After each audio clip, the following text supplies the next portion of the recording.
For more than 7 centuries, the destinies of Siam and Cambodia have been intertwined in a story of rivalry, conquest, and survival. To the west, the rising Thai kingdoms of Sukhothai and Ayutthaya sought to expand their influence. To the east, the Khmer Empire, centered at Angkor, stood as the jewel of Southeast Asia, its temples rising like mountains of stone, its culture radiating across the region. But as the Khmer Empire weakened, the Thai kings saw opportunity. Cambodia was not just a neighbor, it was a prize. Its fertile plains, its artisans, its temples, and its symbolic prestige made it irresistible.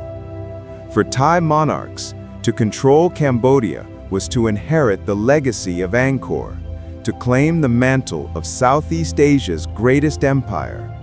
And so, generation after generation, Thai kings turned their gaze eastward toward Cambodian lands. Geography has always been the silent architect of history. Cambodia's heartland, the Tonle Sap Lake and the Mekong River Basin, is one of the most fertile regions in Asia. Whoever controlled it could feed armies, sustain populations, and dominate trade routes. For Siam, Cambodia was also a buffer. To hold Cambodia meant pushing back Vietnam, securing the eastern frontier, and protecting the core of the Thai kingdom. Geography made Cambodia both shield and sword, a land that could defend Siam from rivals, and a base from which to project power. In this way, the land itself became destiny, and for Thai kings, Cambodia was always the key to survival and supremacy. In the 12th century, Cambodia was the center of the Khmer Empire, the most powerful state in Southeast Asia. Angkor was a city of 1 million souls, its temples carved with gods and kings, its reservoirs feeding vast rice fields. For the early Thai polities, Angkor was both master and model. They borrowed Khmer scripts, rituals, and the very idea of divine kingship. But admiration soon turned to ambition. As Angkor declined, the Thai kingdoms saw their chance. To inherit Angkor's legacy was to inherit its prestige, and so the seeds of rivalry were sown. By the 13th century, the Khmer Empire's dominance was waning. Its irrigation systems, once the marvel of the world, were faltering. Its kings, once godlike rulers, were weakened by internal strife. Out of this decline rose new powers, the Thai polities of Sukhothai and later Ayutthaya. Sukhothai declared independence, carving out a new identity. Its kings adopted Khmer scripts, Khmer rituals, and even the Khmer idea of divine kingship. But they were not content to remain imitators. They wanted to surpass their teachers. Ayutthaya, founded in 1350, grew into a formidable power. Its kings looked eastward at Cambodia not with reverence, but with ambition.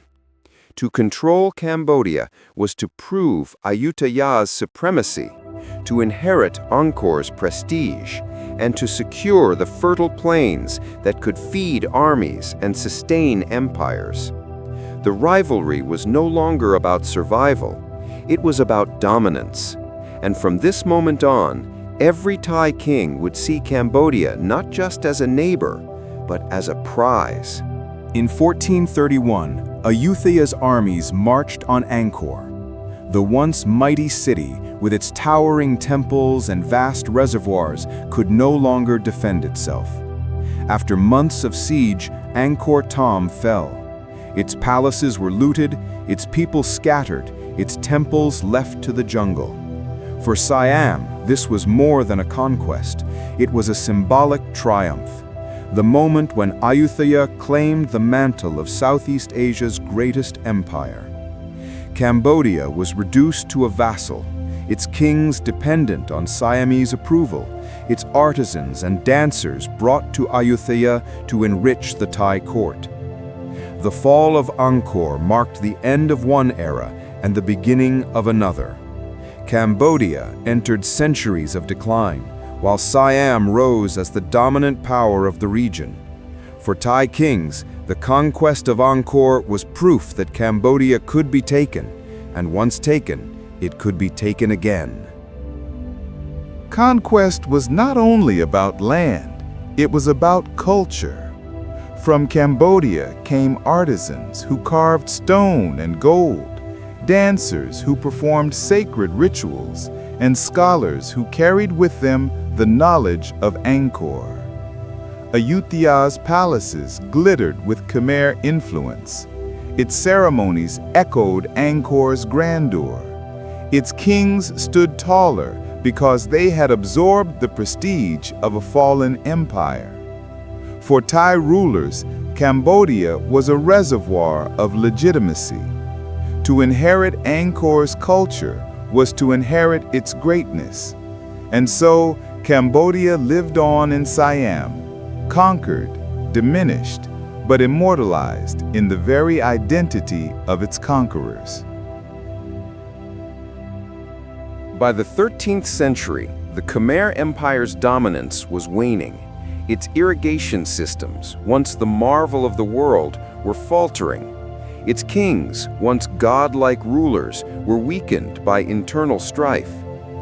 Out of this decline rose new powers, the Thai polities of Sukhothai and later Ayutthaya. Sukhothai declared independence, carving out a new identity.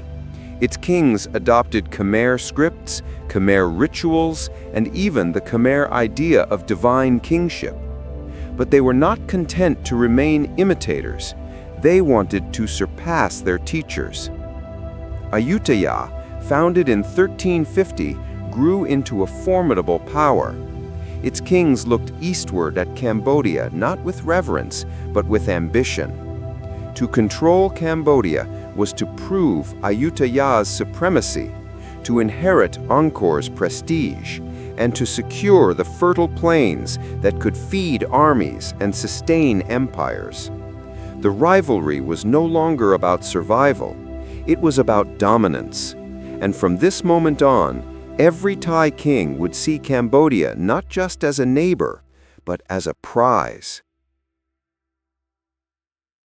The 18th and 19th centuries were an age of endless wars for Cambodia.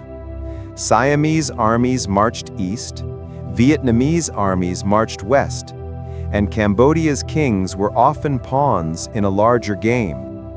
For Siam, controlling Cambodia was a matter of survival, a way to project power and prevent encirclement. For Cambodia, it was an age of suffering, as its people endured war, occupation, and the loss of independence. Every Thai king of this era understood one truth: to hold Cambodia was to hold the key to regional dominance. And so, the cycle of invasion and resistance continued, generation after generation.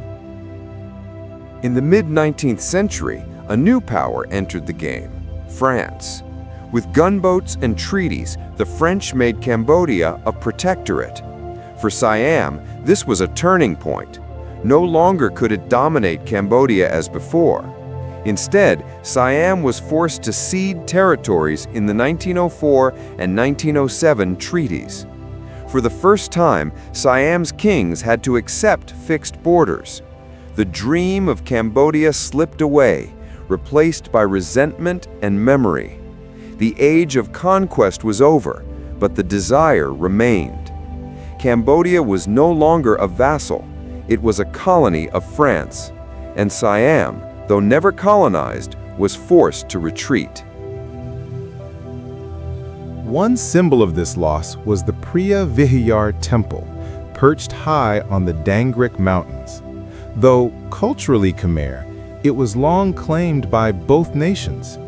In 1962, the International Court of Justice awarded it to Cambodia, yet the dispute never truly ended. In 2008, When UNESCO recognized Preah Vihear as a World Heritage Site, old wounds reopened. Soldiers faced off where monks once prayed. Gunfire echoed among ancient stones. For Thais, Preah Vihear was a reminder of lost glory. For Cambodians, it was a symbol of survival.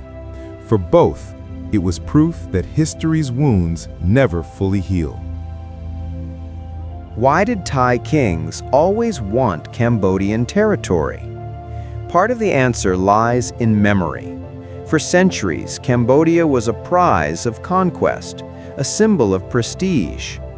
In Thai schools, maps once showed Cambodia as part of Siam's sphere.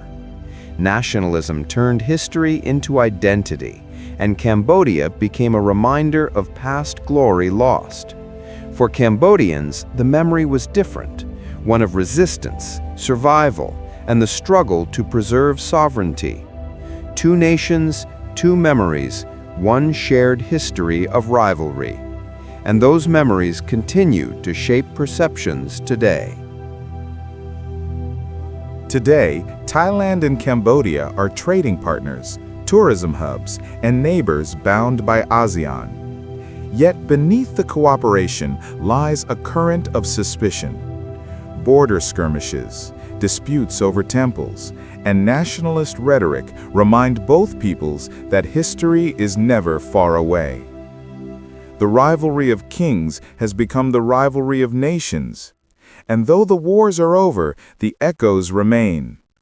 Every handshake between leaders carries the weight of centuries of conflict. Every border marker is a reminder of battles fought long ago.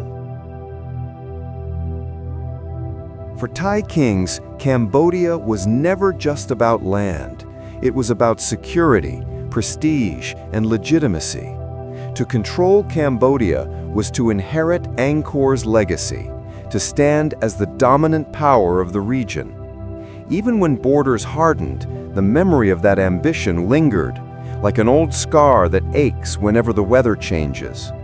Cambodia was the jewel that Siam once held, and the memory of that jewel never faded. This is why, generation after generation, Thai kings looked eastward, not only for conquest, but for the validation of their rule. The monarchy's ambitions were always tied to politics. In times of strength, Siam expanded into Cambodia. In times of weakness, it lost ground. Today, the monarchy remains a symbol of continuity, but the political landscape is turbulent. Protests, coups, and reforms shape the nation. The monarchy is both revered and questioned, and Cambodia remains part of the story, not as a battlefield, but as a reminder of past struggles and future challenges. The question is no longer whether Thailand can conquer Cambodia, but how both nations can coexist in a world where history still casts a long shadow. The story of Thai kings and Cambodian territory is not just about conquest. It is about identity, memory, and the long shadow of history. For centuries, Cambodia was the jewel that Siam sought, for its land, its culture, and its legacy. Today, the two nations stand side by side, bound by history as much as by geography. And in their shared past lies a lesson that rivalry and kinship are two sides of the same coin, and that the borders of today are written in the struggles of yesterday. The kings of Siam may have sought Cambodia for power, but what remains is a story of two peoples forever linked by conflict, by culture, and by the enduring memory